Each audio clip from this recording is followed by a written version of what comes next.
Ontiveros, kung naiipot ka ngayon sa tibak mo, late ka kasi, purong lagi kang late. Kaya dapat itawag sa'yo, the late Risa Ontiveros.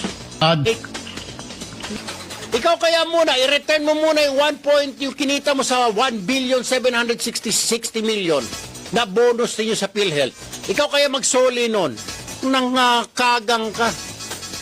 Na kayong pinagkatandaan. Akala ko dati pag senador pag naboto sa Senado matatalino. May mga bobo rin pala. At ito po yung dalawang pinakabobo.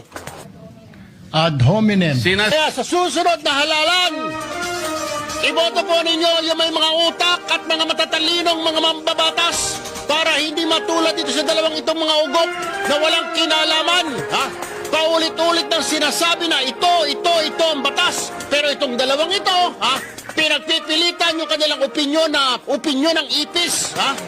Walang nagpapakita lamang ng mga walang utak, walang laman, sina Senador Trillanes at Risa Ontiveros. Ad hominem. Alam nyo lang gawin, tumira ng tumira at maging source ng fake news. Mga demonyo kayo. Point of order. Ad hominem. Board of Director ng PhilHealth. Maabot sa 1,760,000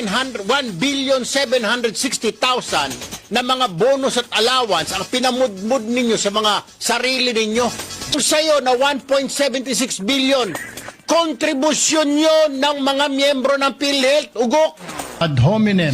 Billion, madam. 1.7. May dokumento ba? Magkano ang tinanggap mo?